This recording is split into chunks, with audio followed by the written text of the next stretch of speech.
Hello, everyone. My name is Danny. This is going to be my review for Ant-Man and the Wasp. It's a 2018 film. Stars Paul Rudd, Evangeline Lilly, Michael Pena, and a bunch of other people. The director is Peyton Reed. It's rated PG-13, runs about 2 hours.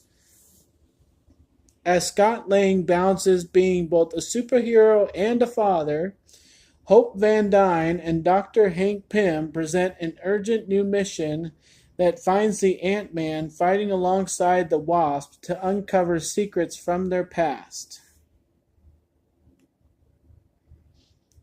This just came out in theaters. This is the follow-up to the original movie starring Paul Rudd and all these other people called Ant-Man.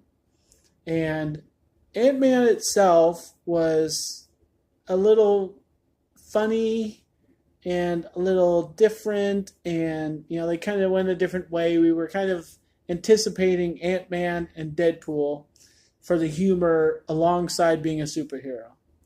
And then as soon as Thor Ragnarok was funny, we were like, we just keep getting the comedy with the superheroes. I think they're learning that we want that in more and more, especially with what Paul Rudd has to offer as a comedian. If you like him or not, he's a good actor, and he embraces this Ant-Man character, but he has to bring his own style to it. So the follow-up, we're going to assume, is awful. We're going to assume is not as good as the first one, and that I'd say that's fair. I'd say that this movie was its own movie because it wasn't called Ant-Man 2. And honestly, to break it down a little bit, in the Avengers movie, everybody was wondering why Ant-Man wasn't involved. Well, we kind of figured that out. It's not a giveaway or anything, but in this movie, he's on house arrest for being in trouble from what he did as Ant-Man in the first movie.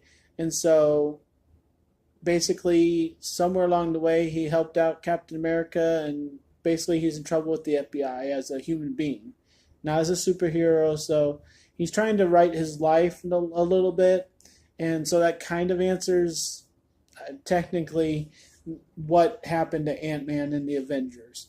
So that's good that they addressed that, and they're connecting all these different Marvel's movies, so things get a little confusing.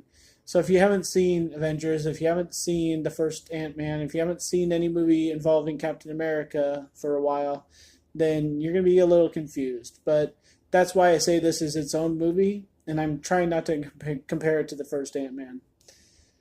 The first thing that I'm just going to say, obviously, I don't know if any other critic out there is saying this. I don't know if anybody, I didn't hear anybody saying this right out of the theater or anything, but I literally don't know if I ever heard anybody in this whole 2-hour movie refer to Hope as the Wasp.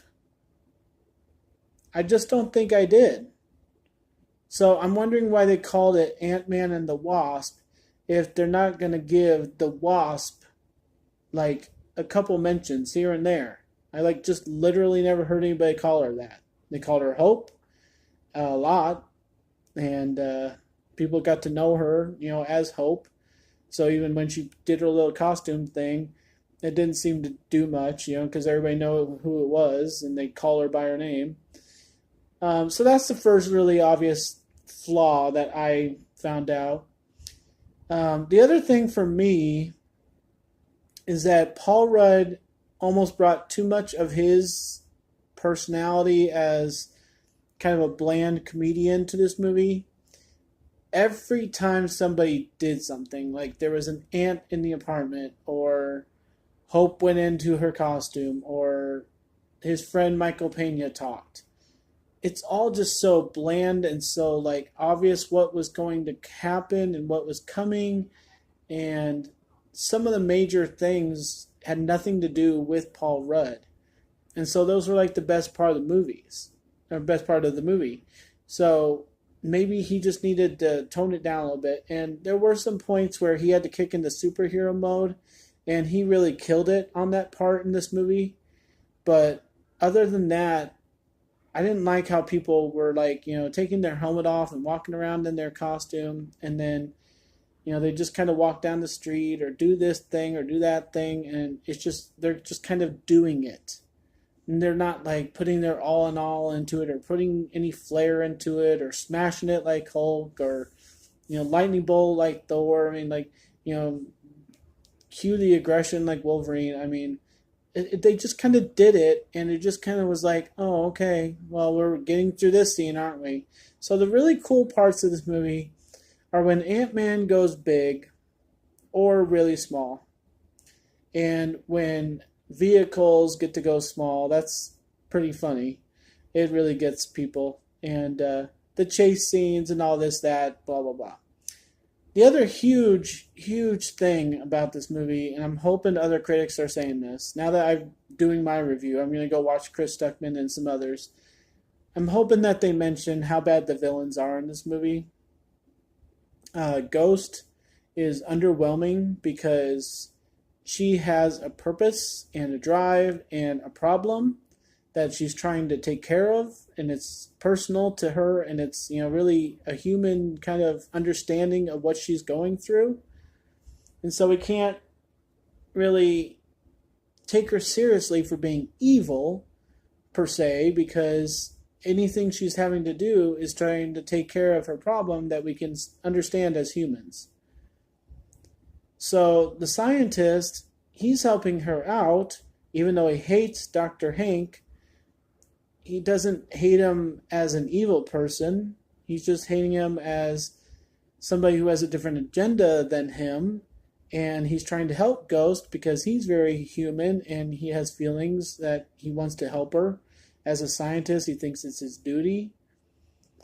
And this gang leader, I just always remember him from Major League. He was always so funny and everything back then. He's quite the character, and he has power, and he has goons around him, but they're almost like the putties in Power Rangers. You can just knock them over with a touch, and they have no idea what they're dealing with, at all, and they get themselves into the middle of this mess. Well, as a gang leader, he seems scary, but with him not knowing what he has himself into whatsoever, other than he's going after something that is supposedly a weapon or can be used as a weapon. That's his drive. That's his motive, the whole movie. Otherwise, he doesn't really have much of a purpose in this, and he could have been easily just the person that got Hope and Hank their parts, and that could have been his use in the movie. I would have been just fine with that. The fact that he tried to overstep his bound and overstep his purpose doesn't make him evil or a villain. It just makes him in the way. And it adds more confusion to the movie, and there's more going on. So as the movie goes on, there's more people to mess with and smash their cars and all this stuff. But it doesn't add purpose. So that's kind of what I was missing from this whole movie, was that there's one thing going on. And that is that Hope's mother supposedly is still alive. And so that's the point of the movie. Is if they can save her, if they can figure out a way to save her, if they can keep their tools and steal it back and escape from this place, so that the purpose of the movie can be achieved. And so I'll leave that for you to figure out if it gets achieved or not, because the ending really is amazing. And then the fact that it ties the Avengers into the end, do not leave before the freaking total end. I saw some people leave before the semi-end, and then a lot of people leave during the credits, before the actual end. So just don't leave, people. Just sit, okay? That's how superhero movies are.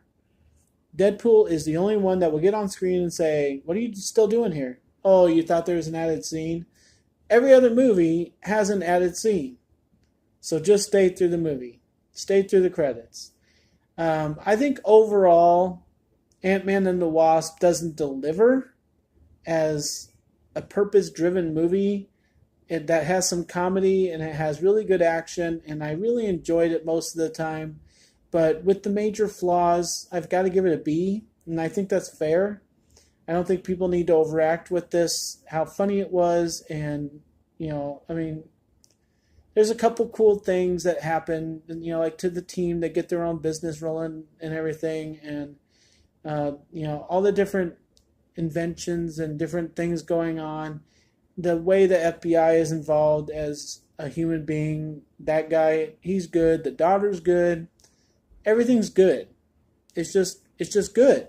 So I think B is fair for Ant-Man and the Wasp. Again, I'd like somebody to show me where in the movie somebody refers to the Hope as a wasp, and I just didn't buy the villains. I don't know if there was supposed to be a villain in this, but yeah, stay tuned to these movies. I tell you, something's going to happen in the next couple superhero movies here.